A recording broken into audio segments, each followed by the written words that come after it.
बोलिए प्रेम से श्री सद्गुरु महाराज की जय। श्री सद्गुरु महाराज की जय। श्री सद्गुरु महाराज की जय। अखंड मंडलाकारं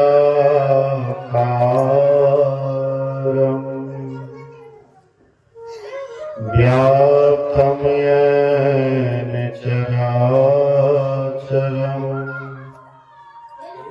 तत्पदं दर्शितं येन तस्मै श्री गुरुवे नमः। धन्य धन्य सतगुरु सुखदाय महिमा कहे ना जाए। जो कुछ कहा तुम्हारी कृपा मोते कछु न बसाए। समवेत समादरणीय सज्जन वृंद, आदरणीय माताओं तथा भक्तिमती बहनों, अभी हम लोग अपराह्न कालीन सत्संग में उपस्थित हैं। कोई भी कार्य होता है उसके पीछे कारण होता है। यहाँ पर भी कारणवश सत्संग का आयोजन किया है।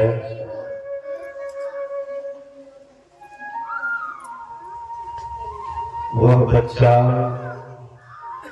भाग्यवान है जिस बच्चे के नाम पर, जन्मदिन के नाम पर यह संतम सत्संग का आयोजन किया है। आजकल बहुत जगह जन्मदिन मनाते हैं। पहले कोई नहीं जानता था कि बर्थडे क्या होता है। आजकल पढ़े लिखे लोग जो नहीं भी है तो वे बर्थडे नहीं बोल पाते, कहते बर्थडे, फलना के यहाँ बर्थडे मनाएंगे। बर्थडे अर्थात जन्मदिन। ये जन्मदिन पहले लोग नहीं जानते थे। जानते कब से हैं? जब से लोग मोबाइल चलाने के लिए सीखे, स्क्रीन टच मोबाइल। ये पश्चिम इलाके में बहुत पहले से बर्थडे मनाते हैं, जन्मदिन मनाते हैं। और पश्चिमी सभ्यता में केक लाते हैं और केक में जितने वर्ष बच्चे को होता है उतना मोमबत्ती जलाते हैं और उसको फूंकते हैं, बुताते हैं, सब ताली बजाते हैं।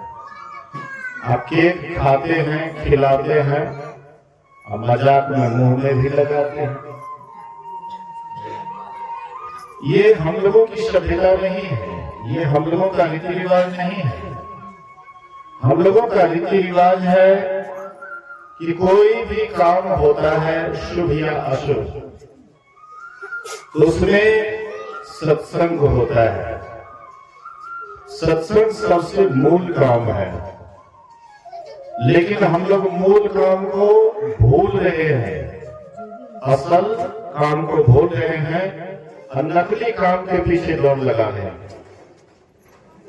लोग सोचते सबसे सस्ता काम है केक मंगा लो और बच्चे से मोमबत्ती जला करके बुता दो, सब आनंद मनाओ। अरे भाई आनंद मनाओ, कोई नहीं कहता है कि आनंद मत मनाइए, लेकिन आनंद में जीने का ढंग जानिए कि आनंद किस तरह से मनाया जाता है। आनंद केवल केक काटने या मोमबत्ती बुताने से नहीं, मोमबत्ती जलाना चाहिए। कहीं भी कोई घर में उद्घाटन होता है तो घर के उद्घाटन में दिया लाते हैं, और उद्घाटन के समय में जिसको आप बुलाते हैं मेहमान के रूप में, साधु हो या कोई और विशिष्ट जन हो, उसके द्वारा हम उसको जलाते हैं, दिया को जलाते हैं, मोमबत्ती को जलाते हैं। उसके बाद हम घर प्रवेश करते हैं, उसका उद्घाटन करते हैं। लेकिन ये उल्टा ही काम होता है। हम आपके यहाँ प्रायः सूर्य का रोशनी होता है, हम आपके यहाँ सूर्य की गर्मी होती है। कुछ रोज इधर 5-7 रोज से सूर्य नहीं निकल रहा था, गर्मी ठंड बहुत थी। लेकिन पश्चिमी सभ्यता में पश्चिम तरफ के लोग बहुत कम सूर्य का दर्शन कर पाते हैं। कभी जब सूर्य का दर्शन करते हैं तो ये लोग पगला जाते हैं, नदी के किनारे चले जाते हैं, समुद्र के किनारे चले जाते हैं, खूब खुशियां मनाते हैं कि आज सूर्य का किरण निकला है। लेकिन हम आप कितने भाग्यशाली हैं कि हम आपको सूर्य का बराबर दर्शन होता है, सूर्य किरण का बराबर दर्शन करते हैं। इस देश में रोशनी के द्वारा, प्रकाश के द्वारा कोई शुभ काम करते हैं, बुता करके नहीं। बुताना अंधकार का प्रतीक है और जलाना प्रकाश का प्रतीक है। तो प्रकाश जला करके जन्मदिन मनाइए, बुता करके नहीं। लेकिन कौन मानेंगे महात्मा की बात को? महात्मा की बात को कौन मानेंगे? कहेंगे अरे महात्मा ऐसे कहता है। क्योंकि जब से हम आपके इस देश पर अंग्रेज चढ़ाई किए तो अंग्रेज अपना छाप छोड़ करके चले गए। अंग्रेज तो चले गए लेकिन अपना छाप छोड़ दिए। अंग्रेज जब जाने लगे तो यहाँ पर आज देखिए घर घर में चाय की व्यवस्था है। ये किसका है छाप छोड़ा हुआ? अंग्रेज जब तक नहीं था इस देश में कोई चाय नहीं पीता था। अभी लोग प्रायः बीमार हैं चाय पी करके, गैस प्रायः गैस से सब आदमी पीड़ित है। चाय पी करके लीवर खराब है, खून पतला हो जाता है, अनेक बीमारियां होती है, डायबिटीज होती है। ये सब बीमारियां, ये सब चाय की व्यवस्था अंग्रेजों का तोहफा है। अंग्रेज जा रहे थे, बोले कि मैं तो जा रहा हूं लेकिन मैं अपना छाप छोड़ करके जा रहा हूं। आज बच्चे को लोग संस्कृत नहीं पढ़ाना चाहते, उसको अंग्रेजी पढ़ाना चाहते, और यही विद्यार्थी पढ़ लिख करके आता है तो अपने सभ्यता को गाली देते हैं और पश्चिमी सभ्यता की बड़ाई करते हैं। कहते हैं कि इंग्लैंड में अमेरिका बहुत बढ़िया है, वे लोग जैसे भी है तो बढ़िया है, और हम आप कितना बढ़िया हैं तो हम खराब हैं। इसलिए कहावत है दूर के ढोल सुहावना। दूर का जो ढोल होता है बड़ा सुहावना लगता है। कोई महात्मा आ जाता है दूर का, चाहे जैसा भी हो, उसको देखने के लिए काफी भीड़ हो जाती है। कहते हैं महात्मा जगत बढ़िया पटी लाए थे। हाँ, इसमें से भी गए होंगे बहुत आदमी। तो चुटकुला मारता था, हाँ चुटकुला देता था, जोकड़िंग करता था, जोकड़ वाला, हाँ नाटक करता था, मुंह चमकाता था, देह चमकाता था, देह हाथ झुलाता था, तो लोग बहुत आदमी गए देखने के लिए। लेकिन आपके ही गांव में कोई अगर अच्छा काम करता है, आपको सुमार्ग दिखाता है, आपको उससे कोई मतलब नहीं। दूर के बहुत सुहावना, लोग मोबाइल के पीछे क्यों लगा?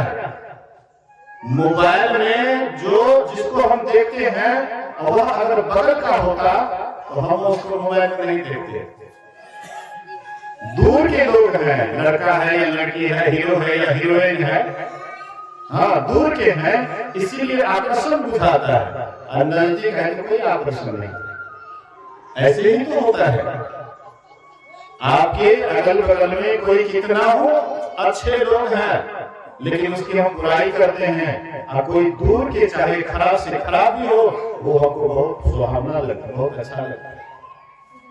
ये सदा से नियम आ रहा है, आज का नियम नहीं है, सदा से नियम आ रहा है। मैं आपको ये नहीं कहता हूं कि बर्थडे मत मनाइए, जन्मदिन मत मनाइए, लेकिन भारतीय सभ्यता के अनुसार अगर मनाते हैं अच्छी बात है। जन्मदिन मनाना चाहिए, लेकिन केवल केक पर ही स्थिर नहीं रह जाना चाहिए, केवल केक ही नहीं काटना चाहिए। उसके साथ में अगर भगवान की भक्ति भी हो जाए, अगर ईश्वर की चर्चा भी हो जाए, अगर परमात्मा का नाम भी हो जाए, ये तो सबसे सोना सुगंध है। जन्मदिन में हम आप कुछ आदमी को आमंत्रित करते हैं, वे कुछ तोहफा लेकर के आते हैं, कपड़ा लता या जिसको जो होता है तोहफा लेकर के आते हैं। साधु महात्मा भी सत्संग को कुछ तोहफा लेकर के आते हैं। ये तोहफा है संतों का ज्ञान, ऋषियों का ज्ञान, मुनियों का ज्ञान। और ये तोहफा जो अपने जीवन में धारण कर लेते हैं, उसका जीवन निहाल हो जाता है।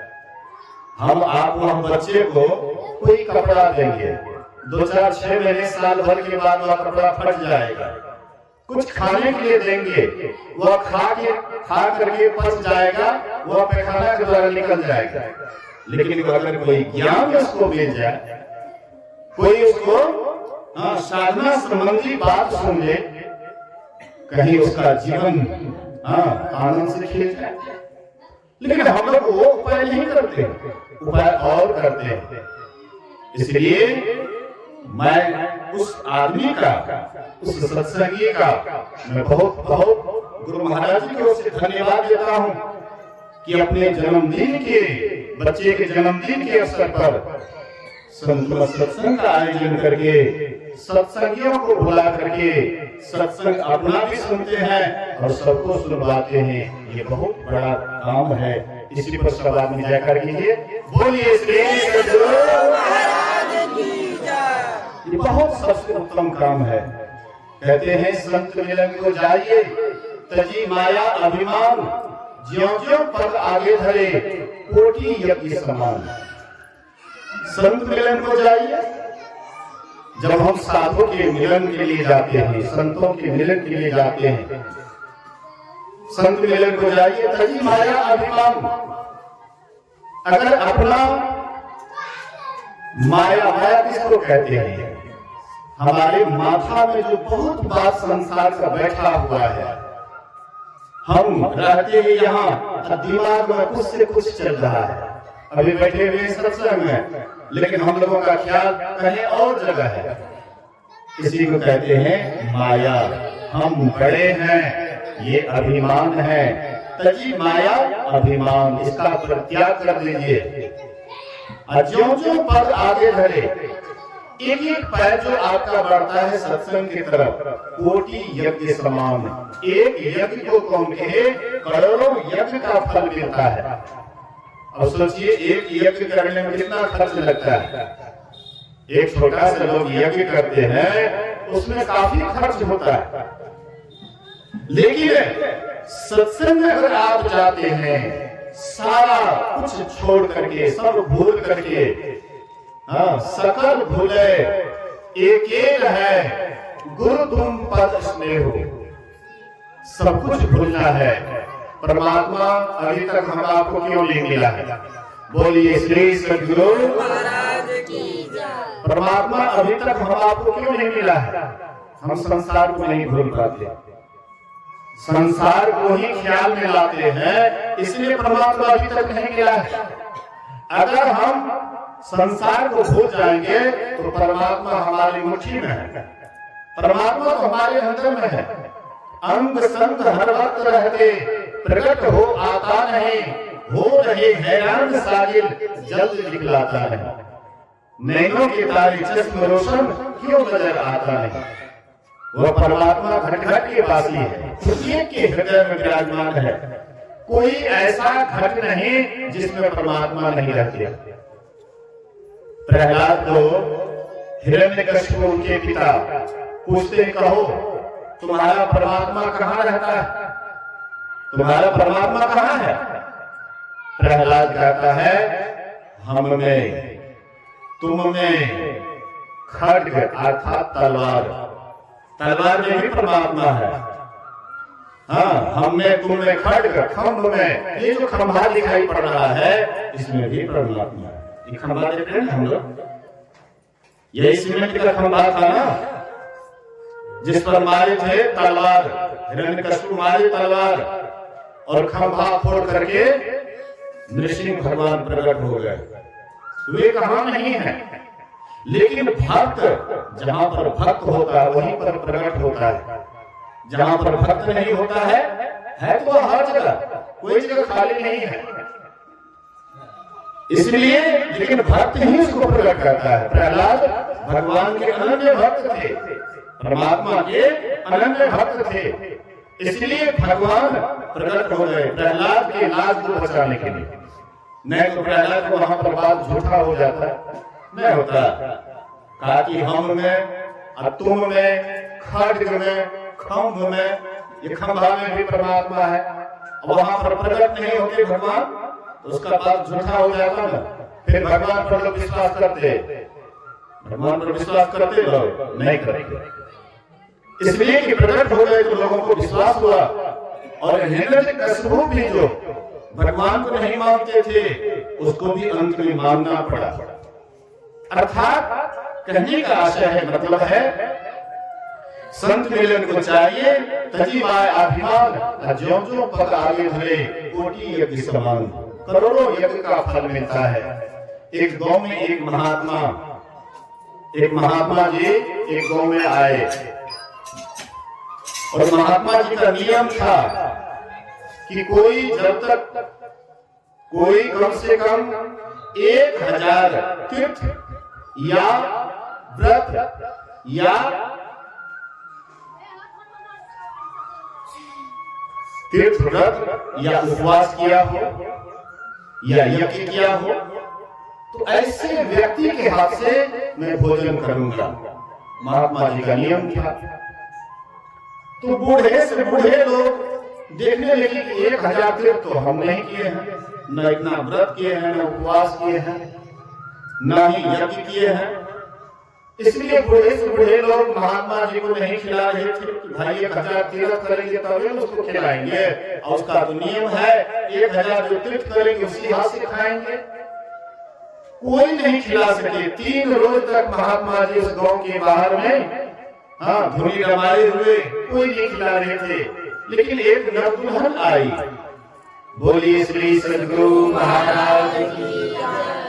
देखिए, कोई ऐसे भी भक्त या भक्ति होती है जो काम बड़े बड़े से नहीं होता है, वह काम एक नई दुल्हन भी कर देती है। ज्ञान में कोई बड़ा होता है, उम्र से बड़ा कहलाने वाले बहुत होते हैं, लेकिन ज्ञान में जो श्रेष्ठ होता वही असल में ज्ञानी होता है। तो वह नवदुल्हन सास वगैरह से सुनी कि वे महात्मा जी आए हुए हैं, उनका नियम है कि 1000 तीर्थ या यज्ञ या व्रत उपवास जो किए हैं उन्हीं के हाथ से भोजन करते हैं।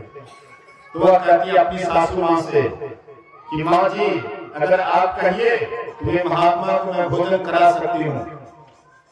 बोले कि अरे तो कल की अभी आई हुई है, नई दुल्हन है, बड़ी बड़ी बूढ़े बूढ़ी कोई इतना व्रत नियम उपवास नहीं कर सके, न यज्ञ किए हैं। 1000 तुम नहीं सुनिए उसके शब्द को? बोले कि हाँ सुनी तो हूँ। बोले कि तुम कैसे 1000 अपने इसी उम्र में इतना जल्दी कैसे कर ले? बोले आप हमको आदेश दीजिए ना, हमने खिला देंगे। हम क्या उनसे सवाल जवाब करेंगे महात्मा जी से, कैसे हम खिला देंगे, आपका आदेश चाहिए। बोले अच्छा ठीक है, जाओ पूरे गांव का अगर तुम प्रतिष्ठा बचा लेगी, इसमें तो गांव वाले तुम्हारा और नाम लेंगे। बोले कि कोई बात नहीं।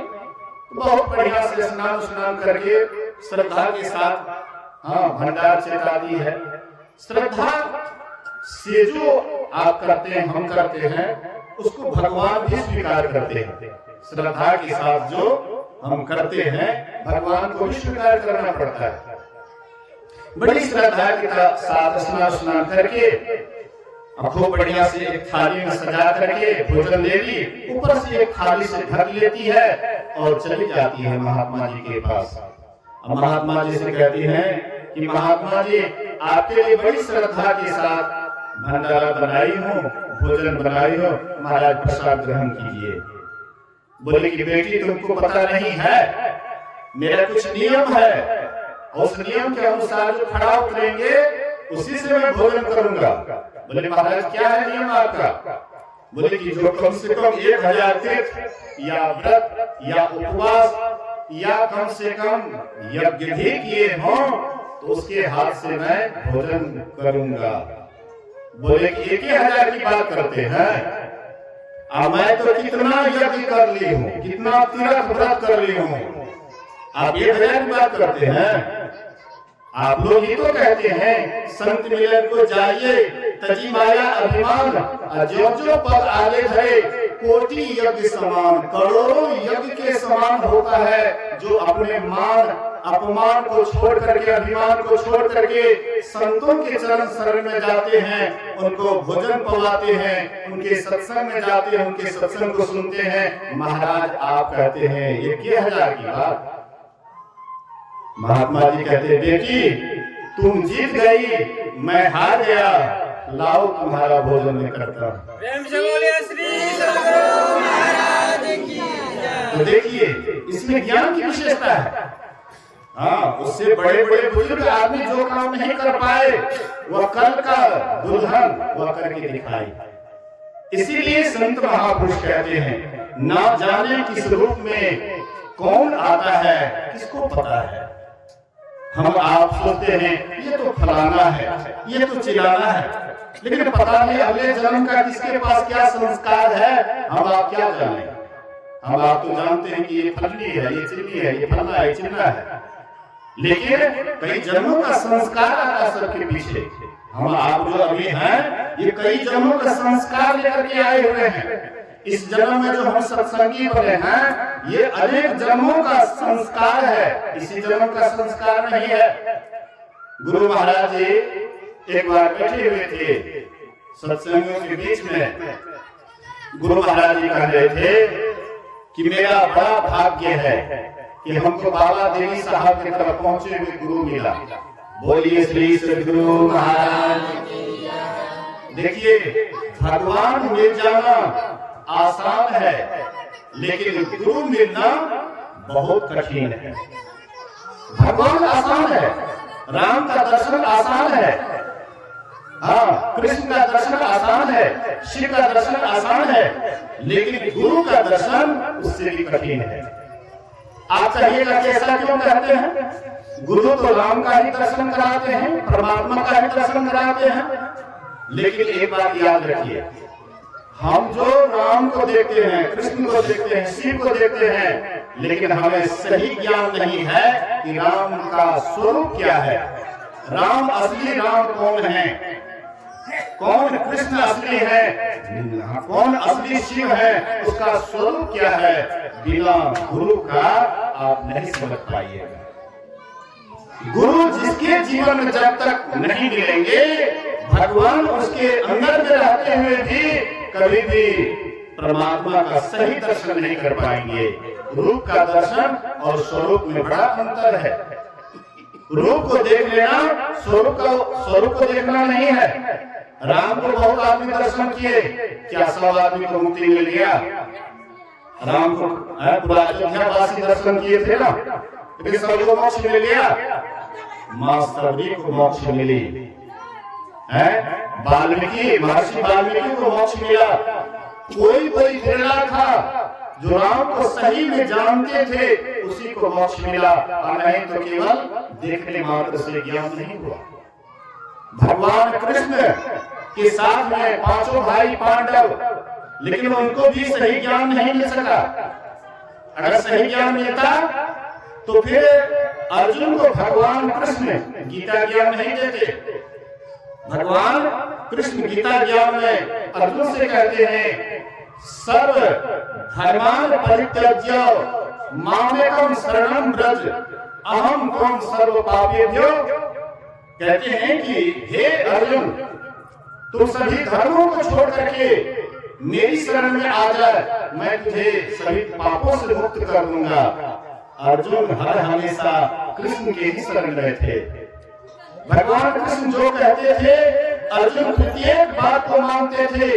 अगर भगवान कृष्ण कह देते थे 12 रात बज रहा है, दिन को 12 बजे दिन को भगवान कृष्ण कह देते अर्जुन से अभी 12 रात बज रहा है, अर्जुन एक बार भी विरोध नहीं करते, कहते हाँ भगवान सही में अभी 12 रात बज रहा है। देखिए कितना उनके प्रति श्रद्धा, लेकिन फिर भी भगवान कृष्ण कहते हैं सभी धर्मों को छोड़ करके मेरी शरण में आ जा, मैं तुम्हें सभी पापों से मुक्त कर दूंगा।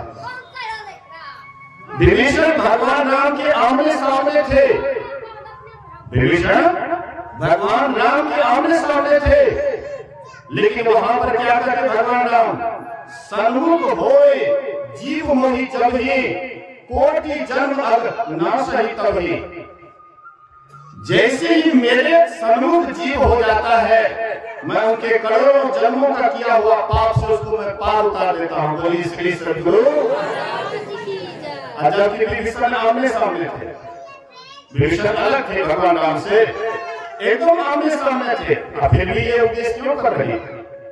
मतलब शरीर से किसी की शरण में चले जाना पूर्ण समर्पण नहीं है। पूर्ण समर्पण है तन से भी समर्पण होता है, मन से भी समर्पण होता है, और आत्मा से भी समर्पण होता है। आत्मा का समर्पण कब होता है? जब साधना ऊपर चढ़ जाते हैं तब आत्मसमर्पण होता है।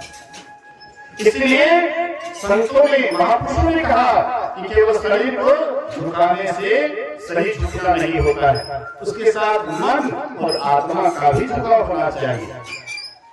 तो भगवान कृष्ण जब महाभारत की लड़ाई समाप्त हो गई तो अर्जुन भगवान कृष्ण से कहते हैं कि हमने बहुत बड़ा पाप किया है, मैं बहुत बड़ा पापी हूं, इसलिए हे केशव आप चलिए रथ को लेकर के गंगा स्नान करने के लिए, ताकि मैं गंगा स्नान करके पवित्र होऊंगा। बोलिए श्री सद्गुरु महाराज की जय। हम लोग भी जाते हैं गंगा स्नान करने के लिए, हैं? बीच बीच में कहीं कोई खटपट हो जाता है। एक बीच में लोगों में हल्ला हो गया था कि जो स्नान करेंगे उसका जमाई को कुछ नहीं होगा, ऐसे कुछ था ना, जमाई खत्म हो जाएगा। तो बहुत आदमी जा रहे थे स्नान करने के लिए, गंगा स्नान करने के लिए। बीच बीच में कोई अफवाह हो जाता है तो लोग जाते हैं गंगा स्नान करने के लिए, मन के भ्रम को दूर करने के लिए। लेकिन भ्रम ऐसे दूर नहीं होता है। गंगा स्नान कर लीजिएगा तो भ्रम सब दूर हो जाएगा? नहीं होगा। वैसे भगवान के साथ में रहते हुए भी अर्जुन के मन में संदेह हो गया कि हम बहुत बड़ा पाप किए। अर्जुन सबसे बड़ा योद्धा था, महाभारत में सबसे विशेष लोगों की हत्या अर्जुन के द्वारा हुआ था, क्योंकि भगवान कृष्ण के इशारे पर चलते थे। जिसको भी मारना था, मरवाना था, भगवान कृष्ण इशारा करते, अर्जुन तुरंत तैयार रहते। बहुतों असंभव काम भी संभव कर दिए, लेकिन भगवान कृष्ण के देख रेख में थे। इसलिए अर्जुन कहते हैं, एक दिन अर्जुन महाभारत में जीते इंद्र समाना जी, जीते इंद्र समाना। एक दिन भील ने लूटी को पियाने को, वही अर्जुन वही बाना। सब दिन भूत न एक समाना। जब भगवान कृष्ण अर्जुन के साथ में थे, ये इंद्र के समान ऐसा युद्ध किए कि उसके आमने सामने कोई भी टिक नहीं पाते थे, सबका धराशाही कर देते थे। बड़े बड़े योद्धा को मार मार करके सबको खत्म कर दिए। लेकिन वही अर्जुन जब भगवान कृष्ण का साथ छूट गया, जब एक ही दिन में 56 कोटि जगवंशी आपस में लड़ मार करके समाप्त हो गए, तब वह गोपी को ला रहे थे सुरक्षित अपने राज्य, कि ये लोग अनाथ हो गए हैं, इन लोगों को ले जाना चाहिए अपने राज्य। लेकर के जा रहे थे, साधारण भीड़ लाठी भाला वाला आए, अर्जुन को मारपीट करके सब गोपी को छीन लिए। वही गांडी धनुष था, वही बाण था, सब कुछ वही था, लेकिन अर्जुन का कुछ नहीं चला, मुंह देखते रह गया, कोई अकबर नहीं।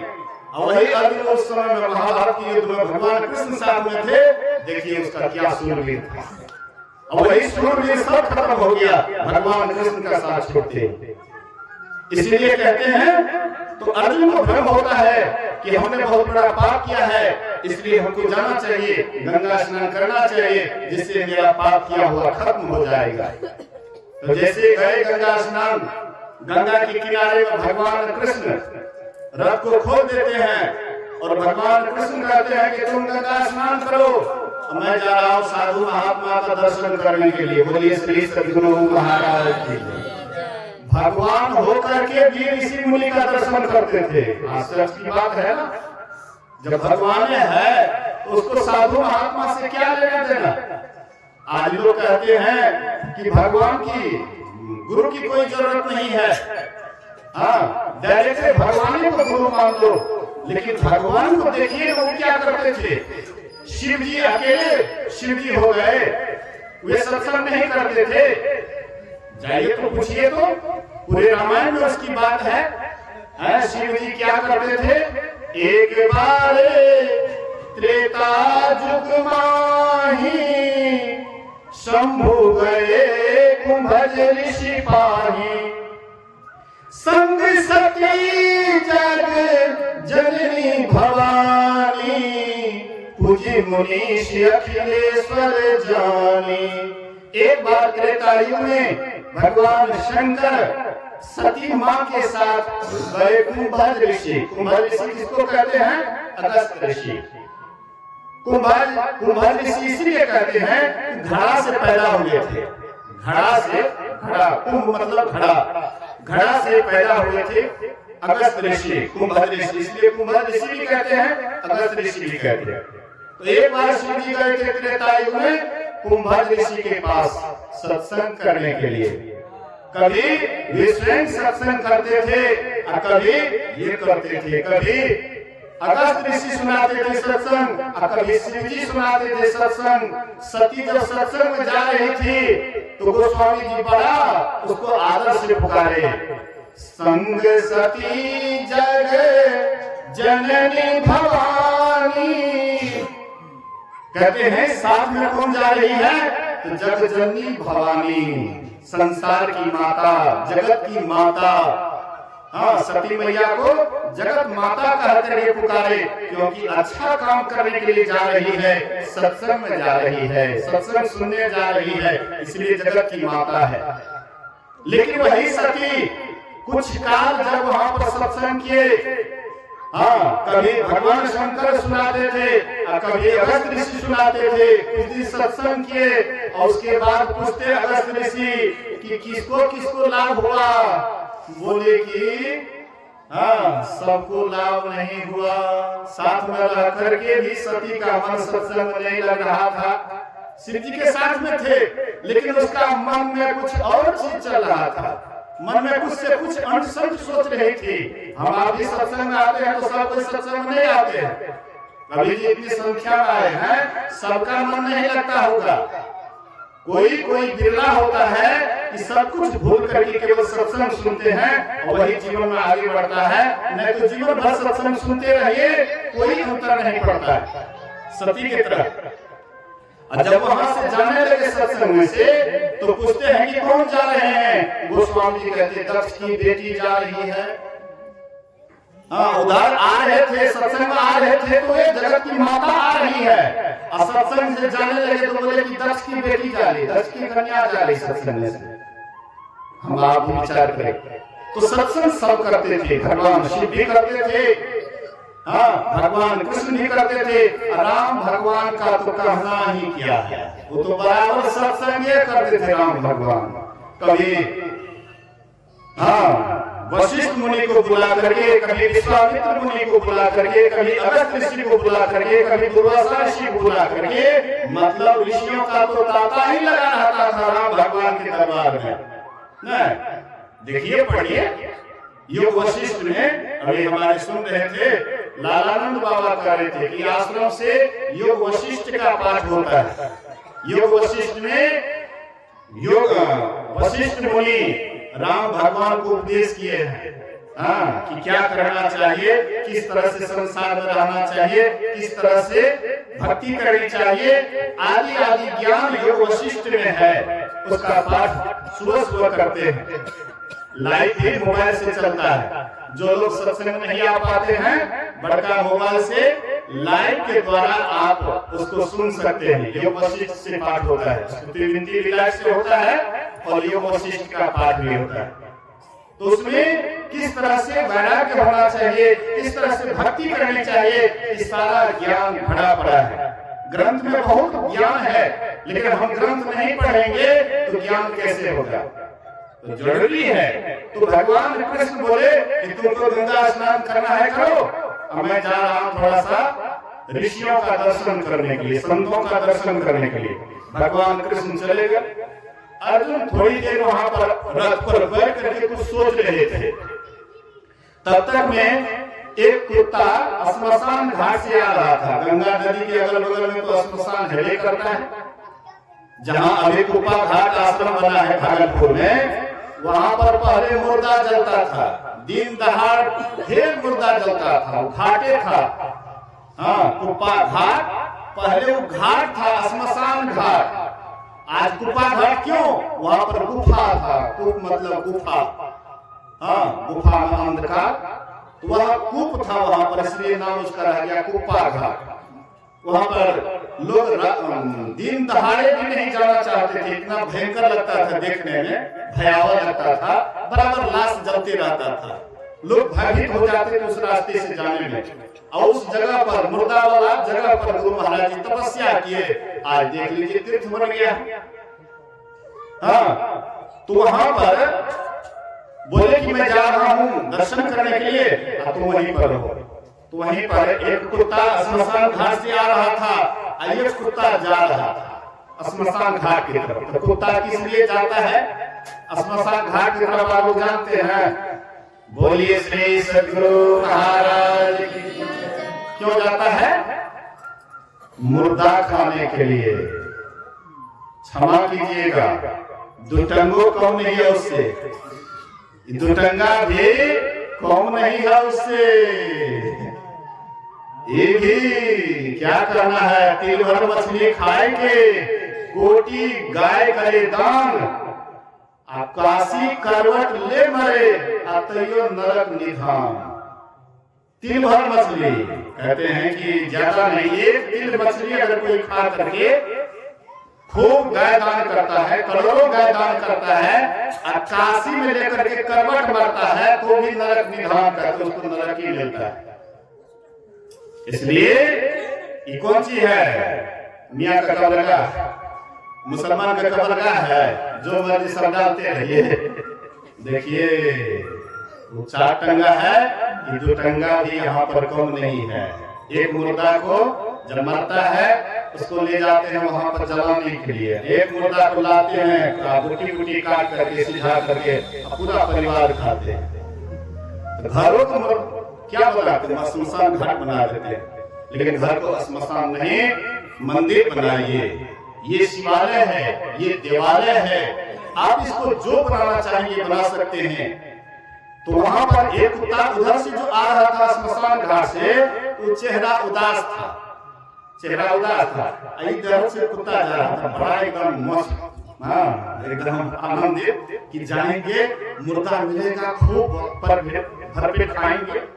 एक कुत्ता खुशी से जा रहा और कुत्ता उदास होकर के आ रहा था।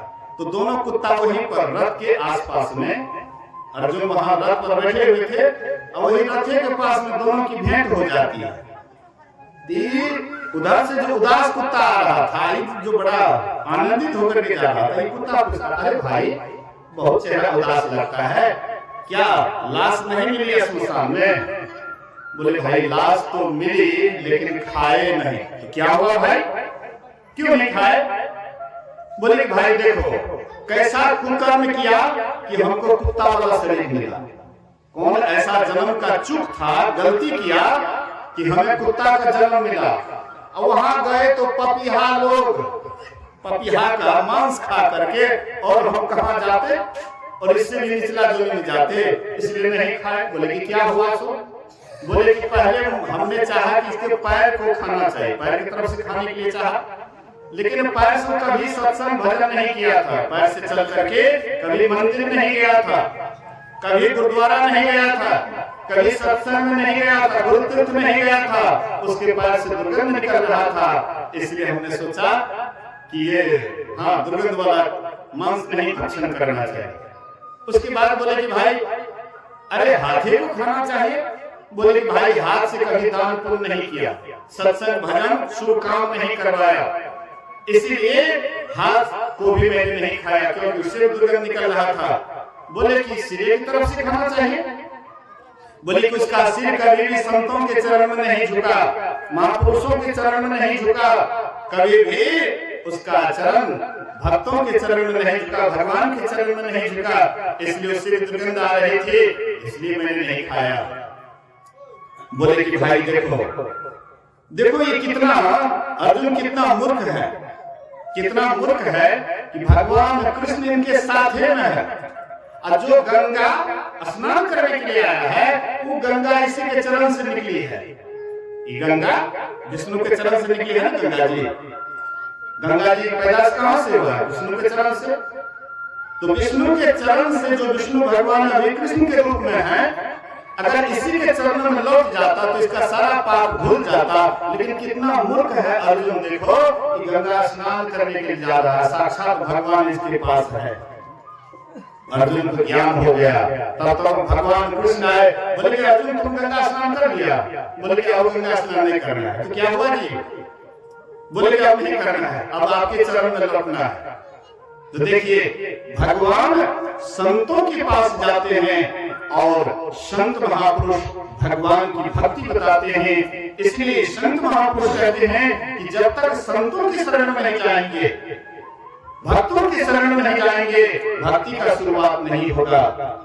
कहते हैं गुरु के चरण में जब जाना होगा, तब ही सुफल तेरा जीवन होगा। गुरु के चरण में जब जाना होगा, तब ही सुफल तेरा जीवन होगा। बचपन बीता खेल कूद में, जवानी में तू मस्त रहा, बुढ़ापे में लोग सताए, घाट पड़ा पछताएगा। आएगा बुढ़ापा नहीं सुमिरन होगा, कैसे सुफल तेरा जीवन होगा। जब तक संतों के शरण में नहीं जाएंगे तब तक भक्ति के मार्ग को नहीं जान सकते। हम लोग सोचते हैं कि संतों के शरण में बिना गए भक्ति कर लेंगे, लेकिन ऐसा नहीं होता है। एक महात्मा जी क्या कर रहे थे, नदी में पुल बनाने के लिए मुट्ठी मुट्ठी बालू दे रहे थे। किसी ने पूछा अरे भाई ये क्या कर रहे हो? बोले कि मैं नदी में पुला बना रहा हूँ। कहते भाई ऐसे थोड़े पुला बनेगा। अरे एमएलए एमपी के पास जाओ, वो मुख्यमंत्री प्रधानमंत्री के पास जाएंगे और तब स्वीकृति मिलेगी, तब ये पुला बनेगा। बोले इसी तरह से तुम भी धुनी रमा लिए हो, तिलक चंदन कर लिए हो, और ये जो तुम चाहते हो कि हम भक्ति हमारा पूरा हो जाएगा, ऐसे थोड़े पूरा होगा। कोई संतों के शरण में जाओ, महापुरुषों के शरण में जाओ, जो इस रास्ते को जानते हैं, जो इस भेद को जानते हैं, वही तुमको ये रास्ता बताएंगे, तब न तुम उस परमात्मा को प्राप्त करोगे। भेद है गुप्त, पाना किसी ग्रंथ से है असंभव, समझ लो किसी संत से। कहते हैं ये जो रास्ता है बड़ा गुप्त है। हाँ, लंबा मार्ग दूरी घर, विकट पंथ बहुमार, कहो संतों क्यों पाए दुर्लभ हरि दीदार। ये रास्ता बड़ा लंबा है, मार्ग बड़ा लंबा है, दूरी घर है, रास्ते में बहुत कठिनाइयां होती है, कहो संतों क्यों पाए दुर्लभ हरि दीदार। परमात्मा का दीदार कैसे होगा, परमात्मा का दर्शन कैसे होगा? तो बड़े लोगों के पास जाइए। बड़े लोगों के पास हम जाते हैं तो हम सोचते हैं कि बड़े बन करके उससे सीखेंगे, नहीं, बड़े बन करके कोई आज तक नहीं सीखा है। भगवान कृष्ण के पास गए दुर्योधन और अर्जुन भी गए, तो भगवान कृष्ण पहले से ही सिरहाने में सोने की कुर्सी लगा दिए थे कि जानते थे ये लोग आएंगे, तो पहले से सोने के सिंहासन लगा दिए। पहले दुर्योधन आए, जाकर सिंहासन पर बैठ गए। अर्जुन अपने मान अपमान को नहीं देखता है और चले गए भगवान कृष्ण के पैताने में, पैर की तरफ चले गए। अब भगवान कृष्ण का जब नींद टूटा तो पहले देखते अर्जुन को। अर्जुन से कहते कब आया? तो दुर्योधन कहते हैं उससे पहले मैं आया। भगवान कृष्ण कहते आए तो तुम पहले हो, लेकिन मेरी दृष्टि पहले अर्जुन पर पड़ी है, इसलिए अर्जुन तुम्हारा छोटा भाई भी है। तो एक तरफ मैं अकेले रहूंगा, युद्ध भी नहीं करूंगा, हथियार भी नहीं उठाऊंगा, और दूसरे तरफ नारायणी सेना रहेगी, अस्त्र शस्त्र के साथ युद्ध भी करेगी, हथियार के साथ। इसलिए अर्जुन तुम क्या चाहते हो, मुझे चाहते हो या नारायणी सेना चाहते हो? तो अर्जुन अर्जुन एकाएक कहते हैं कि मैं आपको ही चाहता हूं। दुर्योधन सोचे बड़ा अच्छा हुआ, नहीं तो इन्हीं हथियार को लेकर के क्या करूंगा, युद्ध भी नहीं करेगा, अस्त्र शस्त्र भी नहीं उठाएगा, इसको लेकर के क्या करूंगा? अच्छा हुआ कि भले अर्जुन ले लिया हथियार को, नारायणी सेना लेकर के चले गए। तो भगवान कृष्ण बाद में जब दुर्योधन चले गए तो भगवान कृष्ण पूछते हैं कि अर्जुन तुम तो ठगा चला गया, हम तुमको मौका दिए लेकिन मौका का लाभ नहीं लिया। बोले क्या भगवान, तो मैं पहले ही कह दिया कि युद्ध भी नहीं करूंगा, हथियार भी नहीं उठाऊंगा, इसलिए एक तरफ नारायणी सेना, चार अक्षौणी सेना, अकेले मैं निहत्था, तो तुम मुझ निहत्था को लेकर के तुम बेकार कर दिया। बोले कि भगवान आप हमको जानते हैं, हम आपको इसीलिए कि तन मन धन आत्मा को अर्पण करके मेरा जीवन निहाल हो जाएगा, मैं तर जाऊंगा, मेरा पार हो जाएगा। तो देखिए कहने का मतलब है कि हम आप भी संतों के चरण शरण में जब तक नहीं जाएंगे तब तक हम आपका कल्याण नहीं होगा। इसलिए गुरु महाराज कहते हैं बिना गुरु की कृपा पाए नहीं जीवन उधारा है। जब तक गुरु की कृपा नहीं होगी तब तक जीवन का उद्धार नहीं होगा। फंसी श्रुति आई यम फांसी, अयम सुधी आपनी नासी, भई भव सोग की बासी, कठिन जहाँ ते उधारा है। बिना गुरु की कृपा पाए नहीं जीवन उधारा है। गुरु ही तू है, गुरु पितु है, गुरु ही जीव के मितु है। गुरु आपका बहुत बड़ा हितैषी है, गुरु से बढ़कर के आपका हितैषी संसार में कोई नहीं। गुरु हितु है, गुरु पितु है, गुरु पिता के समान है। जिस तरह से पिता बाल बच्चे का लालन पालन करता है, इस तरह से गुरु भी आपके ज्ञान का ध्यान का लालन पालन करता है। गुरु हितु है, गुरु पितु है, गुरु ही जीव के मितु है। गुरु से बढ़कर के आपका मित्र संसार में कोई नहीं। गुरु सम को नहीं दूजा जो जीवन को उधारा है। गुरु निज भेद बतलावे, सूरत को राह दर्शावे। गुरु आपके निज भेद को बतलाता है, आपके भीतर वाला रास्ता को बतलाता है, अंतर मार्ग को बतलाता है। गुरु हितु है, गुरु निज भेद बतलावे, सूरत को राह दर्शावे।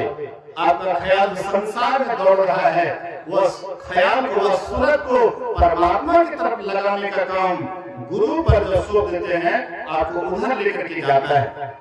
इसलिए गुरु समकोप नहीं दूजा, जो जीवन को धारा है। गुरु की नीति कर पूजा, जगत में सम नहीं दूजा। कहते गुरु की नित्य पूजा करो, क्योंकि गुरु से बढ़ करके और कोई दूसरा नहीं है, कोई दूजा नहीं है। नेही को आम नहीं सुझा, फकत गुरु ही आधारा है। महर्षि नेही को दूसरा कोई नहीं दिखाई दिया, गुरु के ही चरण शरण को पकड़ करके महर्षि नहीं भवसागर को पार कर गए। बाबा देवी साहब की तरह उनको गुरु मिला, उनके चरण को पकड़ करके भवसागर पार कर गए, किसी की तरफ नहीं गए, गुरु को ही पकड़ लिए। इसीलिए गुरु महाराज जी एक बार कहते थे, हाँ, कि मुझे बाबा साहब की तरह गुरु मिला कि मेरा बेड़ा पार हो गया। उसी में प्रोफेसर विश्वानंद थे, बोले कि आपको गुरु खोजने में बहुत तकलीफों का सामना करना पड़ा, लेकिन हम लोगों को घर बैठे आपके जैसे पहुंचे हुए गुरु मिला। हम लोग आपसे कम बड़भागी है क्या? तो ऐसे जो पहुंचे हुए गुरु के चरण शरण में रहते हैं, उनके आदेश उपदेश में रहते हैं, उनके आज्ञा का पालन करते हैं, उसी भक्त का बेड़ा पार होता है, उसी का परम कल्याण होता है, और उसी का अंत में परमात्मा का दर्शन एवं कल्याण होता है। इसी शुभ वचन के साथ समय को देखते हुए आइए हम लोग गायक लोगों से कुछ भजन सुनते हैं, उसके बाद आरती की ओर चलेंगे। बोलिए श्री सद्गुरु महाराज की जय।